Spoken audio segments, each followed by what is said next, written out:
I like that, but don't you think that kind of makes marriage gross if we have to put it in writing? Like you have to do No, this. Shouldn't we be compelled to do this? no. See, I believe in like Or so.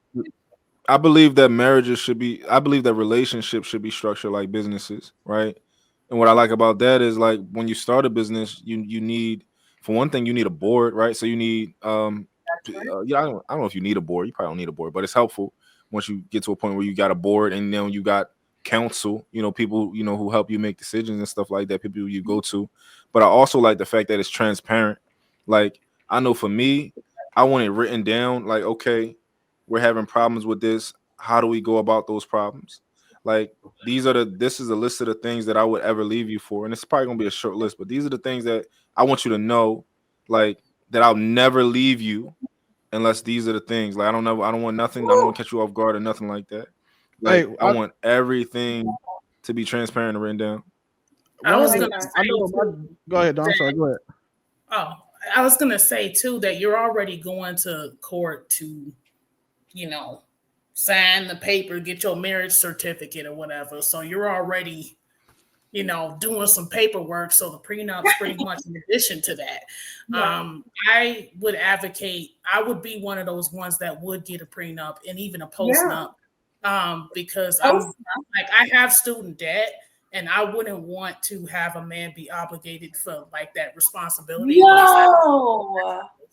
Hey, And on top of that, if I wasn't like, say he had a business built and he had retirement and all these assets, if I wasn't present for any of that, I don't want to take your stuff. I I'm the respect type of woman that wants to work for what I get. that shit is rare. Right? I just don't really. M- I don't I have feel a right little taking a man's stuff mo- when I wasn't even present in his life to help him build shout out that. to you. So Most that's real women love. don't want to. Most women are against going 50-50 until it's time to get divorced. Then you want half of his shit. Really? So Stop. super, that's super dope of you, Dory. The cool part about prenups is Shanta said that they're usually challenged in favor in the woman's side. So that's not true. But what I think she's saying is that women tend to try to challenge prenups, and they Yeah. use things like because they're not structured properly. For example, Mm-hmm. say that Right. me and Dory were getting married. Dory has to have her own lawyer go over that legal document with her, because then she can't sign and say I was under Yes. duress. I didn't know what I was signing. Right. So that's stuff that Correct. most people don't Correct. understand. Also, your attorneys can't be at the same firm in most states. Yeah. Like so it's a lot of nuance to prenups outside of, hey, I'm getting head 3 times a week. I'm not cheating. If I do, you get $100,000. Like it's a lot more to that. And when you Which execute is them properly, like those things are bulletproof. Like you can't. There's nothing to go against. Like it's up to you as far as how I would just tell people you have to think 40 years out. Don't think about how you feel right now. Think about what you're going to need in 5 years, 10 years, 20 and 40. Because, she can say, well, for a woman, if you give him 3 babies, you might need to go back and revisit like what the separation agreement will be. Because that's now you right. have additional children that you didn't plan for. So like a lot of those things your attorneys are supposed to tell you, and the good ones will. But unfortunately, like the lawyers who do the best prenups I found are also pricey because they specialize in these types of divorces. And divorce attorneys are, a good one's $500 an hour, and it's gonna take Which you, is a week to do that shit. So if you put your assets in a trust, in an irrevocable trust, it doesn't even matter if your children's children get married and divorced. No one can touch those assets because the That's trust not owns it. necessarily And true. no, it so is absolutely 100%. It's an in a irrevocable trust. in a irrevocable trust, it's not. I'm not gonna say it's impossible, but it is. Yeah. It's the most difficult Yeah. No, as far as I to give understand, you the but most protection. but Because what that it's not. person can do, Oh. what can No happen prenup. when that child gets married, right? What can happen is once that child decides to commingle those funds from that trust and those assets Mhm. with his personal, the wife can go ask him, and it's really difficult not to do that sometimes. Wait, For see that example, last part? The if wife can go so, ask. yeah, his wife, then they become community funds, because what happens, for example, right? Say he sells off a house that's in that trust, right? And He needs the the closing, consent of the trust, though. right, He right. can't. So he gets the consent from the trustee, and he sells that home. he so he gets the wire, right? And he doesn't put that in an account that's also in the trust. He puts it, say, in a business account of his or his personal account. Well, no, that's the thing though. It's not really dumb. It's just it's inexperienced, because the majority of people, when they have trust, they're not working with attorneys to actually access them. They wait until they know they're old enough, and then they just go through the process to get money, right? So if that's true, it's not hard for someone to fuck that up, because it's very easy, because most people want to get paid. They're not thinking like, well, damn, I'm selling $1 million home. I'm pulling out $600,000 in equity from this $1 million house. And if I put it in my business account, my wife can say that that's money on the books now. Like that, then you've already saying you want to pierce the veil. So commingling funds is just something that you have to be very, very mindful for. But if you're setting up trust for your kids, it's your job as the person, the father, the leader, the mom, or whoever, to talk about them and explain this to your kids too. He's a man. Basically, he went on that panel with those two women being interviewed, and they were just pushing a bunch of feminist, woe is me women shit, and talking about men's struggles and plight. And then he was like, no, that's not how this works. And then he fact checked their ass and then had them both with the dick face. Like it was, you watch that. If you watch the original clip before he comes on, you'll understand what he's about. So super shout out to him on the show. What's his name? I'm gonna look him up. Jeff James, isn't it? Oh, fuck, dude. Yeah. Okay, cool. But no, and like there are ways to get around the irrevocable trust thing.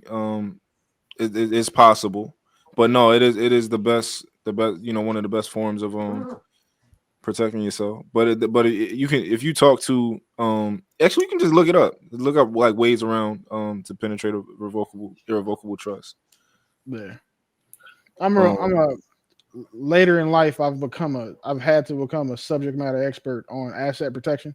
Yeah. Blessing, but it's stressful. Yeah, like it's super stressful. And even I don't think any stress is good, and this is why. Like, so I have children by 2 women, and so I have to worry about making sure that my needs are met after I say if something happens to me. It's unfortunate right now. Like if I had to have my attorney be the executor of my estate, right? Mm-hmm. Yeah. Another reason why having a wife would be great, because now I have somebody who I know is going to make sure my interests are represented if I'm not here. But going and seeing, with your best interest in mind. seeing what happens when people die. Like I've had deaths with family, and seeing how people fight over little shit. Like I can only imagine what they're going to do when it's something substantial. So I've made it a point to, like, having a will, and people would get a will and want to update it. Like I have a friend who's got 6 kids. He had updated his will since his first child. So if he had died in between that, those other kids wasn't even in that motherfucker. See what I'm saying? That's wild. So like you imagine fighting? I've seen it. Like I know I saw my aunts fighting over my grandfather's stuff. I saw it. And the crazy thing is he left everything to me. So by the time that I got there, they had raided his house like it was a fucking, 99% off sale. Right. But that's just what people do. So, I understand, scarcity mindset, whatever. But if people are not having wills and like having these types of things in mind, especially when they're trying to do something and leave a legacy, it's kind of hard. It's kind of, you can't do one without the other. Beautifully said. Like I've lost, like you were giving Dope a hard time about not talking to, like saying he cut off his sister. I cut off my parents for a while because of something they did. And the fact is, they're still on my payroll. I still meet, financial needs, because you can't cut somebody off like that. But they did something that changed our personal relationship drastically.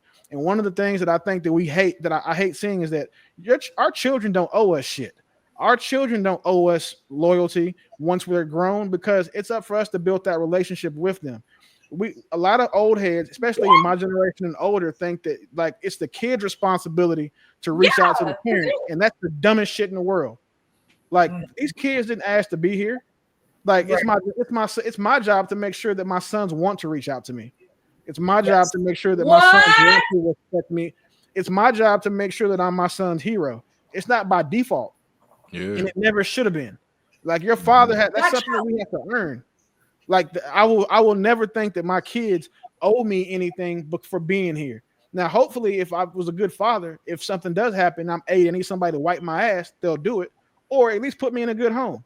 But that's on me. That comes from the relationship that I had with my kids growing up. That comes with me putting in the work and making sure that, hey, I'm the guy that, what I'm saying, they admire. I'm the type of father that they need.